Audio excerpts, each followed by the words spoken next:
Halo Ngominer, apa kabar? Nah ini terus terang aku mau minta maaf karena ini ada suatu komentar beberapa hari yang lalu. Aku sudah ingat ini aku akan bahas tapi lupa. Yaitu isinya kurang lebih begini ya. Bli, kenapa sekarang kok komentar-komentar nggak pernah diinikan, nggak pernah di apa namanya, nggak pernah ditanggapi. Aduh, aku jadi mekleteg itu bahasa Bali artinya kayak membatin gitu. Iya loh, bener juga. Memang beberapa hari, beberapa minggu bahkan ya dari aku sibuk-sibuk pindahan ini, aku sibuk banget. Habis itu ini anakku sudah hampir 3 minggu sakit. Baru tadi mulai sekolah lagi. Jadi batuk, sembuh lagi, terus batuk lagi. Jadi so much going on. Sekarang istriku lagi di Malaysia 2 minggu. Habis di Malaysia nanti pulang 3 hari aja. Habis itu ke Jepang lagi seminggu. So I have to juggling, bikin konten, ngurus anak, kemudian segala macam lah. Anak sakit lagi. Terus nanti habis jemput anak harus ke ke puskesmas imunisasi polio. Kalau bisa pecah ini kepala, untung nggak pecah. Anyway, untuk mengkompensasi itu aku akan sekarang usahakan sesering mungkin setiap pagi bikin konten kali ini. Ya namanya Suara Ngominer lah, dimana isinya aku akan membaca beberapa beberapa komentar dari Ngominer, baik yang member dan non member. Sehingga inilah caraku mengadres atau menanggapi ya. So nggak bisa aku tanggapi komen dengan tulisan, aku bikinin konten. Alright, nah pertama ini dulu. Beli dari Bro Bon Pierre, pengganti Sommer di timnas Swiss ya, kobelnya Dortmund. Nah ini kan kemarin aku bikin konten yang bilang Sommer itu pensiun. Terus aku bilang emang udah ada penggantinya.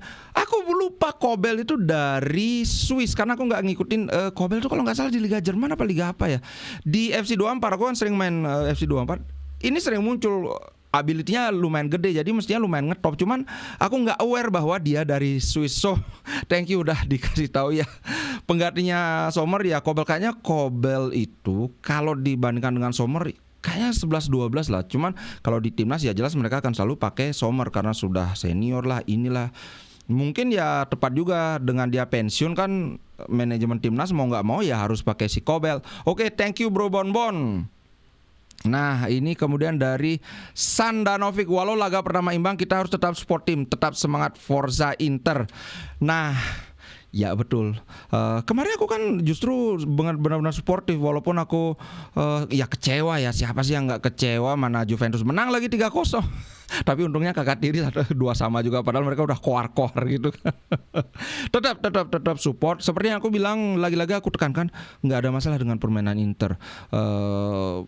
Build up kita berjalan dengan baik. Mungkin cuma ada beberapa peluang yang gagal dimanfaatkan, tapi itu juga bukan bukan bapuknya striker. Kalau kita lihat misalnya Bisek nendang kena back, kemudian langsung dihajar sama Lautaro, tapi itu posisi udah sangat dekat dengan kipernya sehingga membentur badan kiper. Habis itu dihajar lagi volley sama si Di Marco, tapi kena sundul ini, padahal volleynya udah keras, cuma pas banget gitu loh. So ya lagi-lagi ya lagi apa saja, nggak usah terlalu diinikan, nggak usah terlalu dipikirin.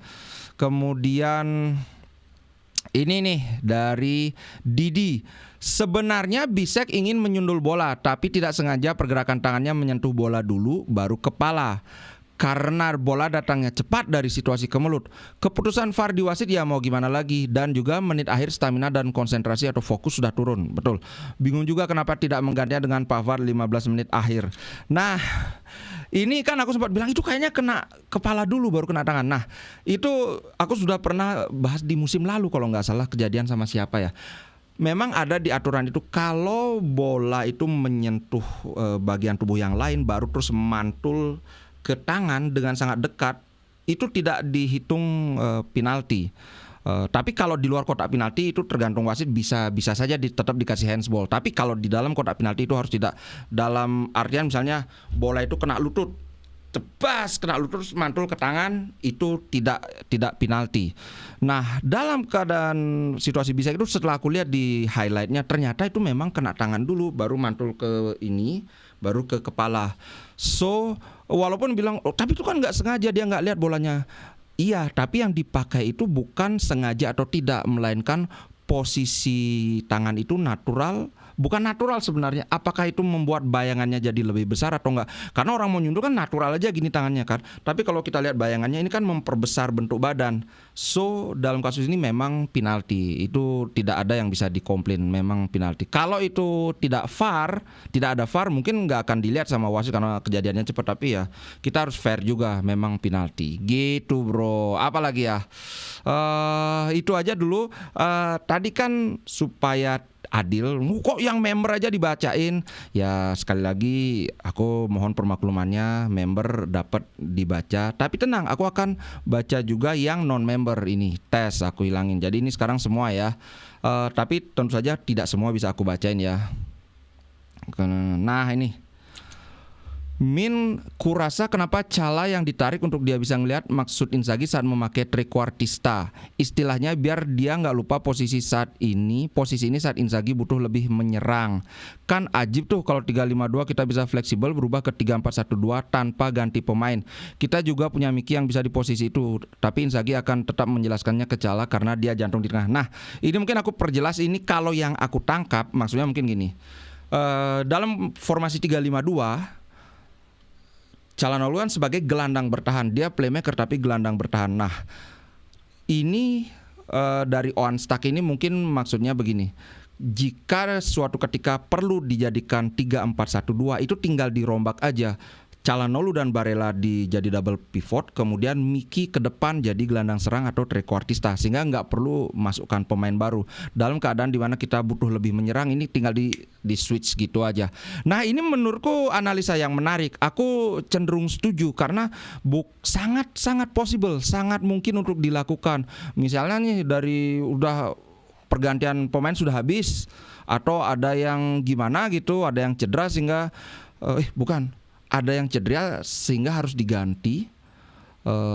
Ini dalam skenario lain ya, misalnya Mkhitaryan cedera harus diganti, yang ada stoknya cuma striker aja. Ya udah masukin striker, kita bisa main dengan 3-4-1-2 kayak gitu. Selain dengan ya skenario pertama tadi yang Miki didorong ke depan, nah dengan Barella dan Hakan sebagai double pivot di belakangnya, atau Fratesi yang didorong ke depan, Barella dengan Mkhitaryan di belakangnya, atau Barella dengan Hakan di belakangnya kayak gitu. Wah ini mantap analisanya, aku setuju banget. Coba aku lihat satu lagi ya. Oh ini yang menarik ini. Nah ini, padahal Serie A ada Como yang kepemilikan Jarum. Dulu zaman Inter dipegang Pak Ete aja, Jak TV ada program eksklusif Inter. Nah ini terkait dengan polemik ini ya. Polemik siaran yang belum jelas. Aku juga statusnya masih menunggu. Ini belum ada keterangan resmi dari pihak manapun bahwa ya ini akan disiarkan di Indonesia. At least sampai konten ini tayang ya. Kalau ada yang bilang wah sudah akan, itu spekulasi, murni spekulasi. Baru ada yang bilang dari pihak video bilang, nah jangan terlalu percaya sama marketing ya. Ya ibaratnya kita bilang ya aminkan saja kayak gitu. So untuk saat ini belum ini ya. Karena yang aku dengar, sekali lagi ini aku dengar, belum tahu apakah benar, itu karena dari pihak sononya minta itu supaya satu paket langsung Serie A, Coppa Italia dan Supercoppa, nggak dipisah-pisah kayak dulu. Oke, itu dulu untuk konten Suara Ngominer kali ini. Nanti akan ada konten reguler seperti biasa, tapi agak siangan ya. Aku jemput anak terus nganterin ke ke puskesmas. Oke, ciao guys, terima kasih, sampai jumpa.